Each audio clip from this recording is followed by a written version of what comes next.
Sonic Mania was the game so many people have been waiting for. After the continued failures of Sonic after generations like Sonic Boom, Sonic Lost World, and even Sonic 4 Episode 2, we finally got a true sequel to Sonic 3 and Knuckles, and a good Sonic game. Finally. In 2017, we were welcomed to Sonic Mania.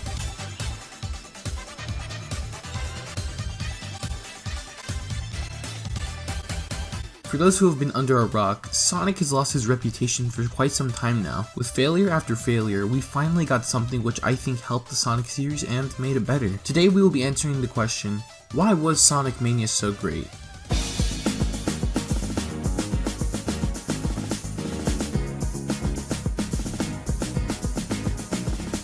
Before we get into the video, make sure you hit that like and subscribe button if you end up enjoying the video. It means a lot and shows that you want to see more content like mine. Alright, so picture this.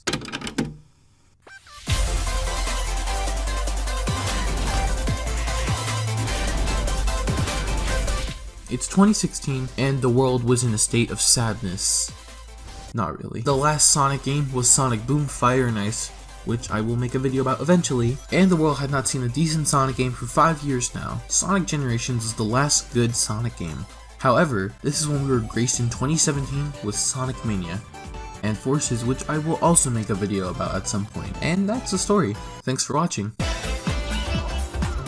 Anyways, to actually talk about the development of Sonic Mania, we need to head back to 2015. Development of Sonic Mania began and it was led by programmer Christian Whitehead, or as many people knew him, Taxman. Whitehead was a well-known member of the Sonic fangame community, and had previously been contracted by Sega to develop remastered ports of Sonic the Hedgehog, Sonic 2, and Sonic CD for mobile phones. After developing the game for a few months, Whitehead presented a prototype which he called Sonic Discovery. However, this was just a prototype title. The series producer Takashi Iizuka was receptive and suggested that it should include old levels from the early Sonic games it was inspired by, remixed in a way that felt new. He then also gave the prototype the title you all know today as Sonic Mania. The title referenced the development team's mania and crazed fandom for the series. Iizuka described the project as being by the mania, for the mania, and as a passion project driven by the fans' love for the early Sonic games. Sonic Mania was produced in celebration of Sonic's 25th anniversary. It was developed using Whitehead's Retro Engine, a game engine tailored for creating two-dimensional games,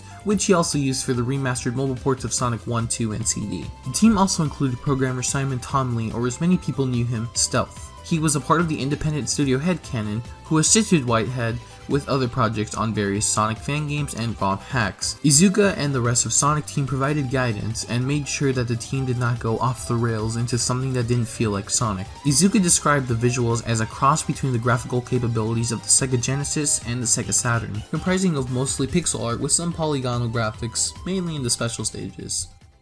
The developers modeled the gameplay on Sonic 3, with each zone consisting of 2 acts and a boss fight at the end of each act. For returning stages, the designers made the first act feel similar, and introduced new elements in the second act, like ziplines and green hell. The team typically decided what elements to include in the returning stages prior to designing them, but sometimes came up with new ideas or changed them based on how the development progressed. The first original level that was designed was the Hollywood-themed Studiopolis Zone, and the desert-themed Mirage Saloon Zone was inspired by an unfinished level from Sonic 2. The special stages were inspired by the Sonic CD special stages and a bit of Sonic R with the model. The team felt proud of their recreation of the classic Sonic gameplay. The game features an animated opening and ending sequences that were made and led by Tyson Hess. The soundtrack was also composed by T. Lopes. T. Lopes was chosen due to his popularity on YouTube for producing arrangements of various Sonic tracks and for his work on Sonic 2 HD, a Sonic 2 fan project. However, T. Lopes initially wanted his score to resemble the Sonic CD soundtrack, trying to imagine what a sequel to it might have sounded like. As development progressed, he took inspiration from older Sonic and Sega games such as The Revenge of Shinobi and the Sega Rally games, and from 1990s popular music such as the work of Michael Jackson, which even his music got used in the game Sonic 3 and Knuckles. The reveal trailer theme Checkpoint and the opening theme Friends was composed by Hyper Potions. This was also the theme for Sonic Mania. Finally, on August 15th, 2017, Sonic Mania was open to the public and available to purchase and play. And how did the community take this game? Well, let's find out in the initial release. Sonic Mania was announced alongside Sonic Forces at the 25th anniversary Sonic event at the San Diego Comic-Con convention in July 2016. The game was also featured at South by Southwest and at E3. At San Diego Comic-Con 2017, attendees received a promotional instruction manual for the game, but Sega announced at South by Southwest that it had been delayed to allow for more development. Sonic Mania was released digitally for the Nintendo Switch, PlayStation 4, and Xbox One in North America and Europe on August 15, 2017, and in Japan the following day. 4 days before release, Sega delayed the Windows version for another 2 weeks to further optimization, releasing it on August 29th as a download on Steam, and as compensation, those who had pre-ordered the game had received a copy of the original Sonic the Hedgehog on Steam, which is neat, I guess. In addition to the standard release, a Sega Genesis themed collector's edition was also released, containing a very nice looking Sonic statue atop a model Genesis. No, it's not a real one. A game cartridge case with a golden ring, and a metallic collector's card with a download code for the game. This is one of the many things that fans had to buy as another way to show support for the game, and it was also for collectors. Now, something to mention is my question for the last segment of this video. How did critics take this game? How did the community take this game? Well, after Sonic Mania's teaser trailer, I know that so many people were truly excited to see another Sonic game that they were actually excited for. A lot of people who normally don't like Sonic, like IGN, even like the game, and don't forget, they're the same people who said Sonic was never good. Yeah, it was a 25-year lie. If they think Sonic Mania is a good game, Sega must be doing something right. Now, the community also loved Sonic Mania. Even in today, this year, I made a tweet asking what people think about Mania, and some still call it the best platformer of all time. This was truly something that helped Sonic. And the second game of the year, Sonic Forces, how did it do? Well, let's maybe talk about it some other time, just know it wasn't well received. Now with Sega seeing a marketing strategy pretty much, what did they do with anything relating to Sonic Mania? First, we get a 5-part animated short miniseries, Sonic Mania Adventures, which was released on the Sonic the Hedgehog YouTube channel between March and July 2018. The animations were promoting the second thing to help milk the release of Sonic Mania, Sonic Mania Plus. The series depicts Sonic's return to his world after following the events of Sonic Forces. Sorry if you cared about spoilers. I mean, not too much has changed with the Encore mode, but hey, we got Ray and Mighty. Haven't seen these two guys since that poster from Sonic Generations. So now we are going to be talking about the controls of Sonic Mania. There are a total of 5 playable characters, including the Encore DLC. These characters consist of Sonic, Tails, Knuckles, Ray, and Mighty. Each character has a special move that is unique to that specific character. Sonic has 3 different special moves that he can have.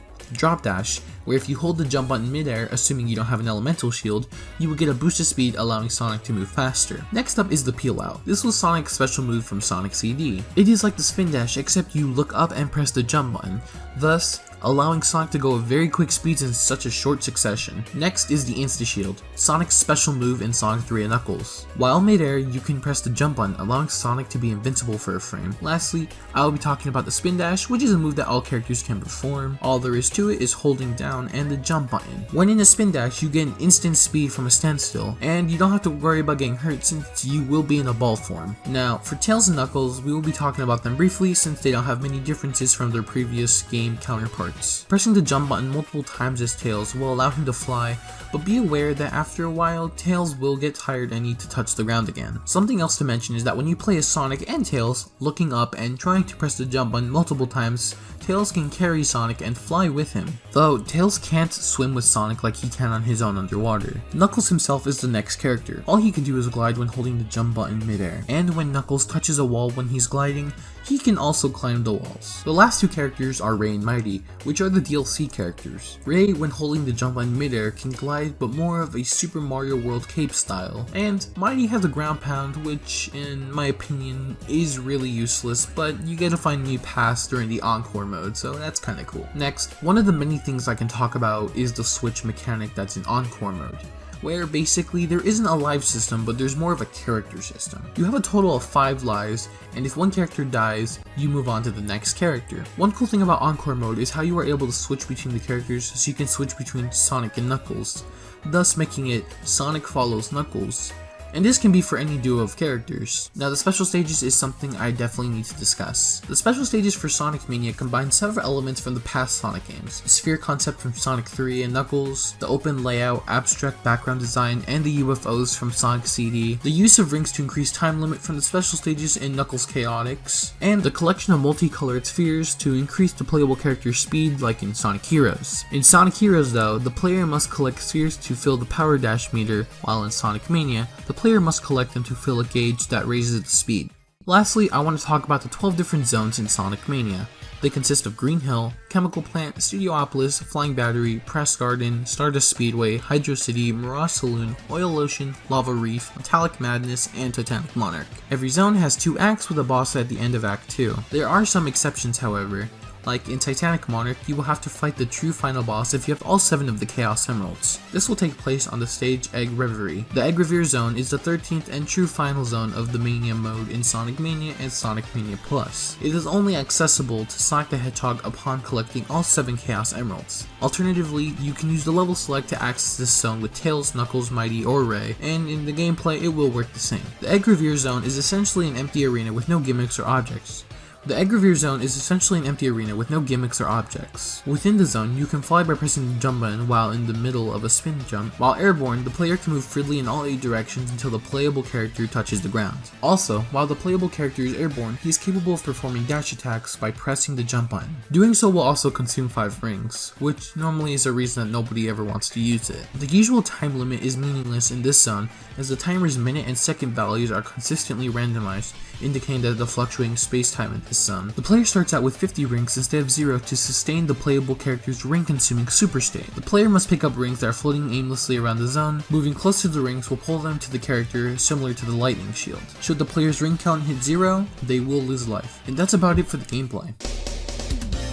So first off, before anything, I want to say that I love the Sonic Mania OST. It's so good that it's on my top 5 Sonic soundtracks. That's how much I love the music for this game. Although I'm no expert genius on how music works in video games, I will say having the music played in each stage brings a vibrant color of life and adds like a whole new texture or flavor, and I think that's what really matters when music is played in a stage. Anywho, without rambling, I'll just say some of my favorite tracks.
There are so many tracks from this OST that I love, but the ones I have listed are the main ones that truly had an impact to me. I think it's one of the things in general which made the game so much more enjoyable.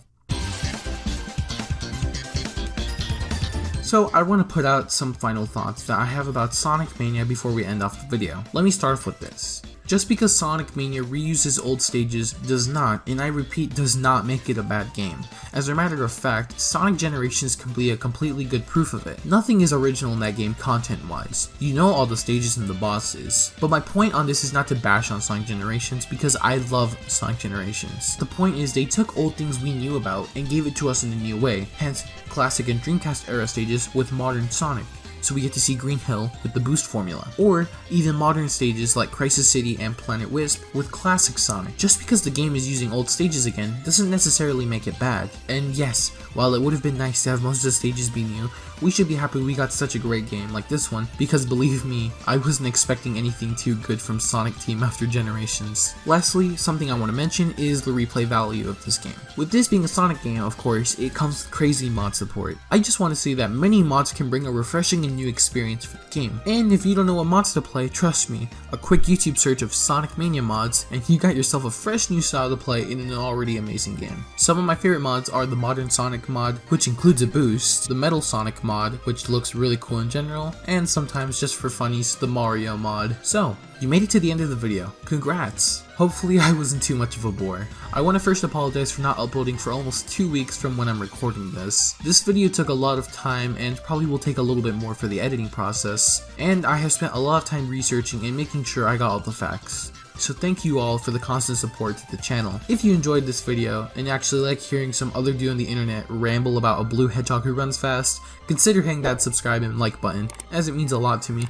It makes me feel like writing this 11-page script feels worth it. I mean, honestly, I don't think I give as much energy to a 1-page school essay, let alone an 11-page script talking about Sonic. Make sure to follow my Twitter at MrMeister17 if you are interested, as over there I can interact with a bunch of you guys, and plus I'm quite active over there. If you are interested in watching me stream games not Sonic related like Pokemon, Mario, Zelda, and more, make sure to follow my Twitch at twitch.tv/vmax17. And if you feel inclined to, please feel free to join my Discord server, the 17 Zone 3.0, if you are 13 or older, as over there people like to show their art, discuss Sonic, and overall have a good time. If that sounds like something you'd be interested in, feel free to join. All these links will be in the description down below. Lastly, if you would like to support me in another way other than just subscribing, you can just press the join button next to my subscribe button and join my channel memberships. For a price depending on which tier you choose, you can get a badge and a bunch of cool perks that come with being a channel member. Also, I recommend that if you do decide to become a channel member, join my Discord and tag me and let me know so I can give you a very cool special role in my Discord server. Speaking of channel members, I want to thank the ones currently on screen who help support the channel along with anyone who donates during streams and such. One last time, thank you all so much for watching and have a great rest of your day.